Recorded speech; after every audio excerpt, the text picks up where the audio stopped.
The night before my wedding should have been filled with nerves, last-minute dress fittings, maybe a glass of champagne to calm my hands. Instead, I was standing in my parents' living room beneath the cold glare of the chandelier, my gown sealed neatly in its bag on the couch, while my mother circled me like a predator. Her heels clicked against the hardwood floor, each step sharp and deliberate, a reminder of who controlled that house. Rachel lounged in the corner, phone in hand, smirk carved into her face. She didn't need to speak, her eyes said enough. She was savoring every moment.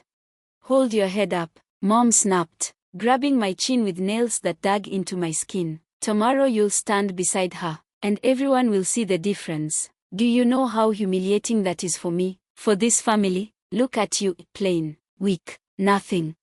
"I'm marrying Daniel," I whispered, trying to hold steady. "That should be enough." Her laugh was sharp, jagged. "Enough. You'll never be enough." She released my chin only to step back, her eyes scanning me like I was a defective dress. Then she lifted her heel, red, polished, pointed, and without hesitation, slammed it against my cheek. The crack split the silence. Pain flared hot and fast as I staggered, clutching my face. The taste of metal filled my mouth before I saw the blood. Rachel gasped, not with shock but delight, leaning forward to watch. Mom struck again, the heel tearing into my brow. "Now you'll look uglier than your sister," she screamed. "Do you hear me? Uglier. You'll never steal her light." Warm blood slid down my face. My reflection in the hallway mirror stared back at me, smeared makeup, torn skin, a stranger broken open.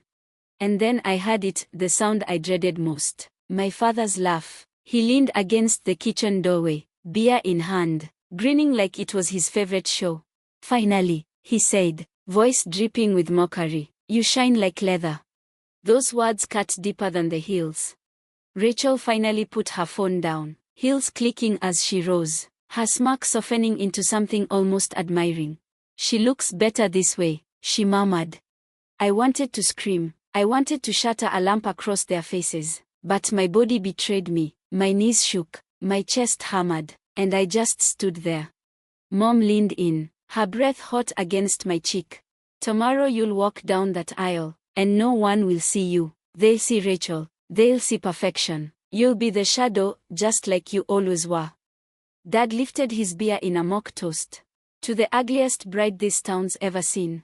Their laughter crashed over me, loud and suffocating. I turned my face away, pressing hard against the wound, blood warm between my fingers. Something inside me shifted, not broken, but hardened. If they thought beating me would make me small, they were wrong. I wouldn't forget, I wouldn't forgive, and one day, their laughter would be the sound that destroyed them. That night, I locked myself in my childhood bedroom, tissues pressed against my face. The mirror reflected a stranger, one eye swollen purple, a gash above my brow still weeping in thin red lines. The tissues darkened faster than I could change them. Through the walls, their voices carried. Mom laughed with Rachel about how desperate girls will marry anyone. Dad clinked bottles with my ankles, the sound of celebration stabbing deeper than the blows had. Normal life in that house went on, as if my blood on the floor was just part of the decor. I thought of running. I thought of calling Daniel, begging him to come and take me away. My hand hovered over the phone, but fear froze me. What if he didn't believe me? What if he thought I was the problem, just like they had trained the world to believe?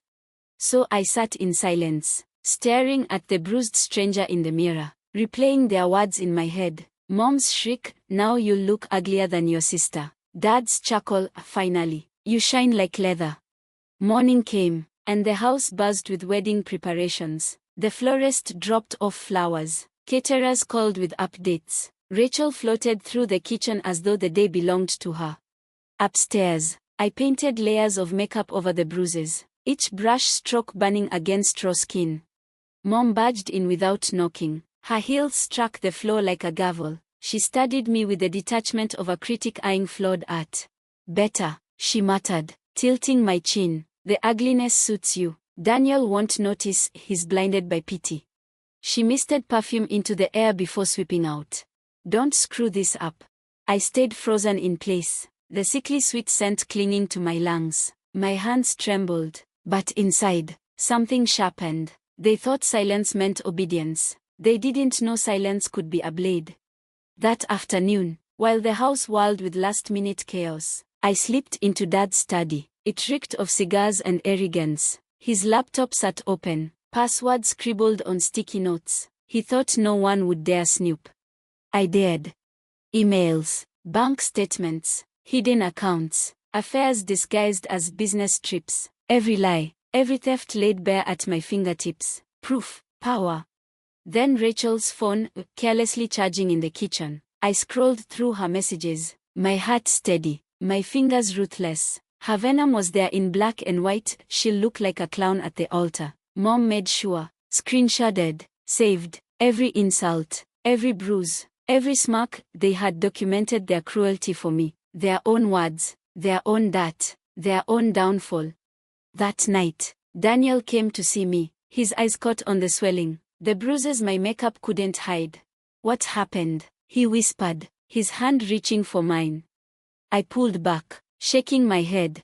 Tomorrow, I said, my voice steady for the first time in years. Tomorrow, you'll see everything.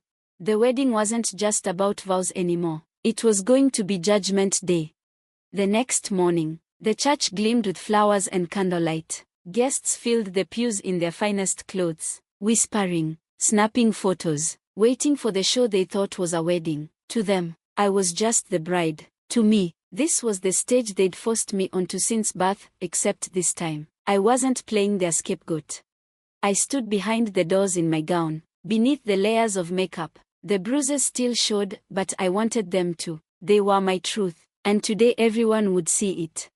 The music swelled. I walked down the aisle, steady, unflinching. In the front row, Mom dabbed her eyes like she was starring in a drama only she could see. Dad sat puffed up with pride, smirk fixed in place as if the respect in the room still belonged to him. Rachel glowed in her glittering dress, wearing her smirk like a crown. At the altar, Daniel's smile wavered as his eyes searched mine for an answer I wasn't ready to give. I squeezed his hand, then turned to face the crowd. Before we begin, I said, my voice carrying through the silence, there's something you all need to see. Gasps rippled through the church. Mom's head snapped up. Dad's smirk cracked. Rachel's grin stiffened into stone. I pressed the remote hidden in my bouquet. The projector above the altar flickered to life. First, a photo of my face from the night before, swollen, bloodied, mascara streaked with tears. The crowd erupted in whispers. Then Rachel's messages appeared on the screen. She'll look like a clown at the altar. Mom made sure. A collective gasp. Heads turned toward her. Rachel's skin went pale. Next came Dad's emails, bank transfers, offshore accounts, money stolen and buried. Then Mom's venomous gossip, mocking neighbors, friends, even some of the very guests sitting in those pews. The room shifted, admiration cuddled into disgust. And then, the recording. My phone linked to the speakers, and the church filled with my mother's shriek, "Now you'll look uglier than your sister." Followed by my father's laugh, booming and cruel, "Finally, you shine like leather." The silence that followed was suffocating, heavy, electric. Every head turned toward the front row. My parents, my sister. Mom shot to her feet, face crimson. "She's lying," she screamed. "She faked this." But her denial was useless. Her own voice echoed over the speakers. Her guilt was burned into the air, undeniable. Dad rose, fists tight, but the control he once commanded vanished in an instant. Guests hissed and muttered, "Disgusting. Monsters. Shameful." His colleagues glared, years of reputation collapsing in seconds. Rachel clutched her phone, tears streaking her face.